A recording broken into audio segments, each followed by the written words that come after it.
Hello friends, welcome to my YouTube channel Hatim Ali's Life. বন্ধুসকল আজি মই পুনৰে আপোনালোকৰ মাজলৈ আহিলো। আজি মোৰ আলোচ্য বিষয় বগৰী খেতি লৈ। তো এই খেতি কোনটো সময়ত আমি গছবিলাক লগাব লাগিব পুলিখিনি আৰু কি ধৰণৰ যতন কৰিব লাগিব আৰু কি দানা ঔষধ আমি খেতিত ইউজ কৰিব লাগিব। তো খেতিৰ পৰা আমি কেনেকুৱা ধৰণৰ ফলন পাম, কেনেকুৱা ধৰণৰ মাটিত আমি লগালে এই গছবিলাকত যথেষ্ট ফলন হ'ব। তো আজিৰ এইটো ভিডিঅ'ৰ মাজেদি মই আপোনালোকৰ লগত আলোচনা কৰিম। তো কথা হ'ল বন্ধুসকলে মোৰ ভিডিঅ'টো স্কিপ নকৰিব, আৰম্ভণিৰ পৰা শেষলৈকে নিশ্চয় চাব। চালে আপোনালোকে নিশ্চয় গম পাব যে আজিৰ এইটো ভিডিঅ'ৰ মাজেদি মই বগৰী খেতিৰ A to Z কথাখিনি মই আপোনালোকৰ লগত শ্বেয়াৰ কৰিম। আৰু কথা হ'ল মাটি নিৰ্বাচন কৰিব ওখ মাটি। এই ওখ মাটিত যদি আপোনালোকে বগৰী পুলিবিলাক লগাব পাৰে, চাওক লগোৱাৰ পিছত গছৰ গ্ৰোথ কেনেকুৱা হৈছে। তো এইটো আছিল যোৱা বছৰৰ পুলি। তো আপোনালোকে যদি কয় যে মই এই বছৰ নতুনকৈ আৰু বগৰী পুলিখিনি আমি লগাবৰ কাৰণে প্ৰস্তুতি ল'ম, তো তেনেহ'লে আপোনালোকে কি কৰিব, প্ৰথমতে মোৰ চেনেলটো ছাবস্ক্ৰাইব কৰি দিব, কাষত থকা বেল ঘণ্টিটো লাহেকৈ বজাই দিব। এনেকুৱা ধৰণৰ উন্নত ৰাসায়নিক, জৈৱিক, বৈজ্ঞানিক পদ্ধতিৰে কৰা ভিডিঅ' অলৰেডি আপোনালোকে পাই থাকিব।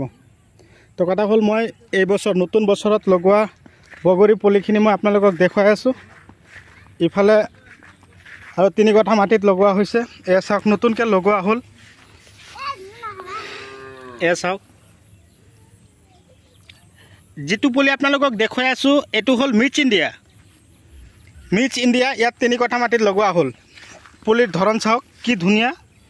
এইটো হ'ল মিৰ্চ ইণ্ডিয়া। ইয়াত 3 কঠা মাটি আছে, 3 কঠা মাটিত নতুনকৈ লগোৱা হ'ল।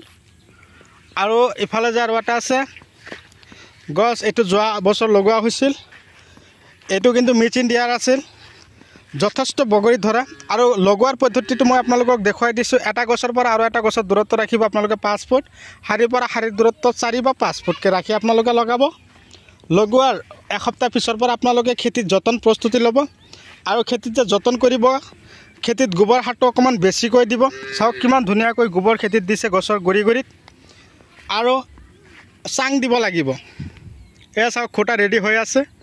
আগতীয়াকৈ চাং দিব লাগিব। তাৰমানে কি হ'ল, মিৰ্চ ইণ্ডিয়া বগৰী গছত এটা বগৰী গছতে অলৰেডি 70ৰ পৰা 80 কিলোকৈ আপোনালোকে বগৰী উঠাব পাৰিব। তো কোনো কথা নাই, এই বগৰী গছত আপোনালোকে জিভা দানাটো ইউজ কৰিব পাৰিব। বগৰী গছবিলাকত আপোনালোকে কি কৰিব, যেতিয়া চাব গছত ফুল আহি আছে আৰু লগোৱাৰ সময়টো হ'ল নৱেম্বৰ, ডিচেম্বৰ, জানুৱাৰী, ফেব্ৰুৱাৰী, মাৰ্চ, এইকেইটা মাহত আপোনালোকে লগাব পাৰিব। এতিয়া বৰষুণ হৈ আছে, এতিয়া আপোনালোকে লগাব পাৰিব, আগতীয়াকৈ লগাই থওক। তো আপোনালোকে কি কৰিব, বগৰী গছৰ পাতবিলাক যাতে পোকে নাখায় তাৰ কাৰণে আপোনালোকে লাভৰা কিল এনেকুৱা ধৰণৰ ঔষধ আপোনালোকে খেতিত স্প্ৰে কৰিব। আৰু বগৰী গছত আপোনালোকে মিৰাকোলেন মাজে মাজে স্প্ৰে কৰিব। পুৰণা কোম্পানীৰ ঔষধ হ'লেও বহুত ভাল, ভিটামিন হয়।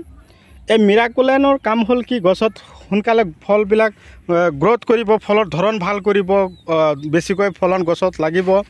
এনেকুৱা ধৰণৰ খেতি যদি আপোনালোকে কৰাৰ কাৰণে প্ৰস্তুতি লৈছে, তেনেহ'লে আপোনালোকে ওখ, এঢলীয়া, অম্লতা, হিউমাছযুক্ত মাটি আপোনালোকে নিৰ্বাচন কৰি খেতিত আপোনালোকে বগৰীৰ পুলিবিলাক লগাব। মই লগোৱাৰ পদ্ধতি অলৰেডি মই কৈয়ে দিছোঁ। আৰু মাজে মাজে আপোনালোকে এটা কাম কৰিব লাগিব, ডোং দি দিব যাতে পানী জমা নহয়। পানী জমা হৈ থাকিলে গছখিনি মৰি যোৱাৰ সম্ভাৱনা থাকিব। সেইকাৰণে মই নদীপৰীয়া মাটিত আপোনালোকক বগৰী খেতি কৰিব কৈছোঁ। এয়া চাওক নদী এটা বৈ গৈছে ইফালেদি। এইটো পাৰতে একদম বালিয়হীয়া মাটিৰ কাৰণে মাটিত এনেকুৱা বগৰী খেতিৰ বাবে বৰ উপযোগী। তো বন্ধুসকল, মোৰ ভিডিঅ' চাই কেনে পালে কমেণ্ট কৰি জনাব। আৰু ৰাসায়নিক সাৰ কিমান খটাব, আপোনালোকে বগৰী খেতিত ৰাসায়নিক সাৰ কিমান খটাব, ৰাসায়নিক সাৰ কিমান পৰিমাণে দিব, প্ৰতি বিঘাত আপোনালোকে ছুপাৰ দিব 30ৰ পৰা 35 কিলো, পটাছ দিব 10 কিলো, তাৰপিছত ইউৰিয়া দিব 10 কিলো, DAP দিব 10 কিলো দি হাল মাৰি ময়াই ধূলিময় কৰি তাৰপিছত আপোনালোকে পুলিখিনি লগাবৰ কাৰণে প্ৰস্তুতি ল'ব।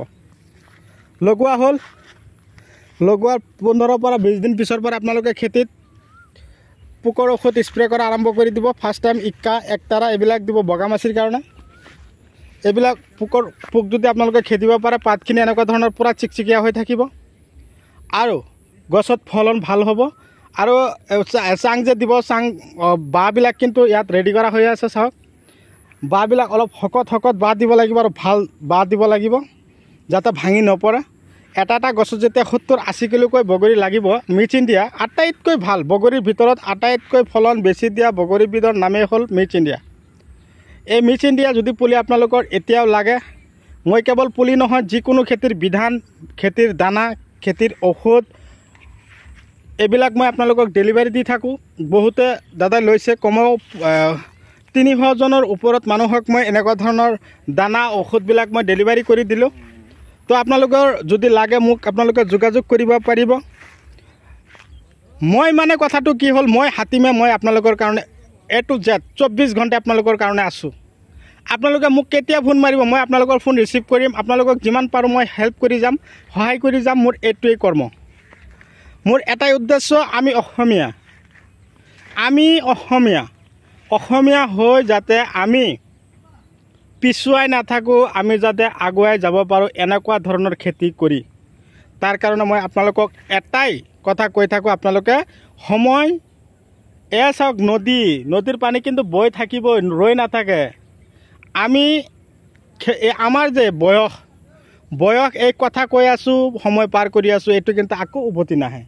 সেইকাৰণে মই আপোনালোকক কওঁ, সময়ৰ কাম সময়মতে কৰক, সময়ৰ খোৱা সময়মতে খাওক আৰু সময়ৰ খেতি বাতি সময়মতেই কৰক। কৰাৰ পিছত আপোনালোকে নিশ্চয় ৰিজাল্ট পাই যাব। তো বন্ধুসকল, ভিডিঅ' চাই কেনে পালে, মোৰ ভিডিঅ' চাই যদি আপোনালোকৰ বহুত ভাল লাগিছে তেনেহ'লে মোৰ ভিডিঅ'ত এটা আপোনালোকৰ মূল্যৱান আঙুলি এটা লাইক দি দিব। যিমান পাৰে মোৰ ভিডিঅ'টো আপোনালোকে শ্বেয়াৰ কৰিব। এটা শ্বেয়াৰৰ কাৰণে চাওক, আপোনালোকৰ বন্ধু বান্ধৱীও এনেকুৱা ধৰণৰ খেতি বাতিৰ ভিডিঅ' চাব আৰু এনেকুৱা ধৰণৰ খেতি বাতি কৰিবৰ কাৰণেও এখেতে মনোযোগী হ'ব, আকৰ্ষিত হ'ব। চাওক, আমি অসমীয়া হৈ আমি কিয় বহি থাকিম, আমি কিয় পিছুৱাই থাকিম? আমাৰ সোণৰ অসমখনক আমি পিছুৱাই যাব নিদিওঁ নহয়, আমি আগুৱাই লৈ যাব লাগিব। এইটোৱে মূল উদ্দেশ্য। আপোনালোকে কি কয় কমেণ্ট কৰি জনাব। আজিৰ এইটো ভিডিঅ'ৰ পিছত কোনটো খেতিৰ ভিডিঅ' আপোনালোকৰ লাগে মোক কমেণ্ট কৰি নকয় কিয়? আপোনালোকে মোৰ খাৰুপেটীয়াৰ ফালে এনেকুৱা ধৰণৰ খেতি বাতি আছে, আপোনালোকৰ যিটো খেতিৰ ভিডিঅ' লাগে মই আপোনালোকক দিম। কি পদ্ধতি অৱলম্বন কৰিব লাগিব, কি পদ্ধতি মতে খেতি কৰিব লাগে, আপোনালোকে কেৱল কৈ দিয়ক কোনটো খেতিৰ ভিডিঅ' লাগে। আপোনালোকে কমেণ্ট কৰক ডিছক্ৰিপশ্যনত। তাৰপিছত টেগতো মই মোৰ মোবাইল নাম্বাৰ, হোৱাটছআপ নাম্বাৰ দি দিছোঁ। আপোনালোকে হোৱাটছআপ কৰক, ফোন কৰক, মোৰ লগত কথা পাতক। মোৰ পৰা আপোনালোকে যিবিলাক ঔষধ দানা আপোনালোকে বিচাৰি পোৱা নাই, মোক আপোনালোকে কওক, মই আপোনালোকক যোগান ধৰি যাম। তো কথা হ'ল বন্ধুসকল, যিখিনি কথা কৈছোঁ আপোনালোকে আশা কৰোঁ খেতি বাতিৰ ওপৰত মনোযোগী হ'ব, আকৰ্ষিত হ'ব। তাৰে কামনা লৈ আজি মই আপোনালোকৰ মাজৰ পৰা বিদায় লৈছোঁ। ধন্যবাদ।